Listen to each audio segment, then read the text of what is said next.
Development Specialist for Cooperative Extension. I bet we've all been involved in a program that didn't quite hit the mark. We may have even been involved in planning a program that wasn't over the top engaging. So how do we avoid those kinds of situations? There is not one special way of creating learning opportunities for cooperative extension, but I'm 100% sure that our staff across the state want to create engaging opportunities that are going to be memorable. Think with me for a few minutes about how we plan extension activities. So here's my question. Think about a time when learning was really engaging and the lesson memorable. What did that look like and feel like? So pause the video and jot down a few ideas. What was your experience like? I've asked a few colleagues on the third floor of Roberts Hall at Cornell to share their memories, and let's see if it's similar to what some of your experiences were. Play things out and scenes. She took us to medieval fairs, and they stuck with me all these years that she was really passionate about it, and she got us excited about it. And I think that's a sign of a really great teacher. My grandfather, when I was maybe 7 or 8 years old, to tend to gardens. And the learning there was not, there was no intent in the learning. It was an implicit learning. It was an active learning that was the experience of watching him garden, learning, being with him. I was interested in and really just getting in there and exploring and trying things and failing often and learning from that, and the end result was a project or a piece that was regarded well.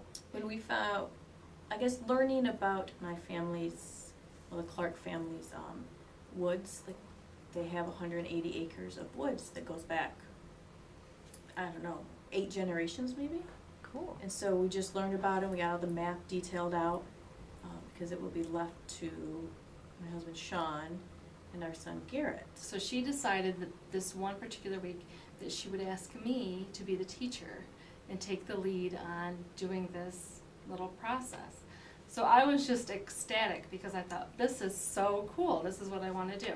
So I was able to stand up in front of the class and be at the overhead projector. So of course at first it was very intimidating and I was a little nervous because, believe it or not, I was a shy student. But I got up there and it's just like all my inhibitions went away, and I just took over and just really took the lead on the whole process, and it was so much fun. It was so engaging. And then we were learning as a group, and in the group we were doing a lot of one-on-one activities with each other or small group activities, so it was very hands-on. I then agreed to teach that, so we brought it back here to Extension Administration, and we had other people do the assessment and then did the same engaging group activities. Is in my 3rd year in Auckland, New Zealand, doing my Bachelor of Science. I had a lecturer, John Brown, who just presented a class that was just so incredible, and I can't tell you how it just caught me. And again, it sounds a little nerdy to say it was about feeding carbon dioxide to plants that have been isotope labeled and following how that moves through the whole photosynthetic pathway.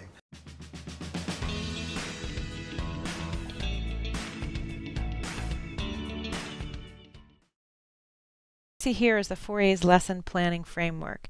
It'll give you some guidance on what you can do to get your learners engaged and create a memorable experience for them. We're going to walk through the sections, but first I just want to make a note that this framework assumes that you have a good handle on the objectives that you're trying to reach in your program, event, or activity. That's the first place to start. If you need help writing objectives, check out the resources on our staff site. Activate refers to helping your learners wrap their heads around the topic that you're teaching or facilitating. You want them to care about the experience that you took a lot of time to plan, and you want them to be mentally present. There are many ways to do this. A few options are shared on this worksheet: games, an icebreaker, a challenge, or simply a question to get started. How can you help your learners to acquire new knowledge or grow their body of knowledge to help them make good decisions? You could go the traditional route, like a lecture. You heard Chris talking about that being something that inspired his learning. You also heard some different approaches. Escadar noted enthusiastic field trips with her teacher. And Paul talked about garden-based learning with his grandfather. Kim mentioned learning from peers, and Crystal talked about having just-in-time resources that are relevant for succession planning, something her family was very interested in. There's a number of learning approaches on the 4A worksheet that can give you some ideas as well. And that's not intended to be a all-inclusive, it's intended to be a start. And after you've done this a few times, you won't need a framework or a worksheet at all, but it's a good place to start. Researchers who study the process of learning write about how people need to get engaged with what they're learning. They need to have some opportunity to push ideas around, try things out, test out their own theories, and create with their own newfound knowledge in order for it to become meaningful to them and memorable. We heard Tyler talk about trial and error until he succeeded, and Kim and Bonnie talked about the value of teaching back. Again, there's many ideas offered up as options on the worksheet, and they're just a place for you to start. Last but not least, assessment or evaluation. And the trick here is having good objectives to start with. If you know what you wanted your participants to learn, it'll help you to figure out how to assess what they learned and how they're doing.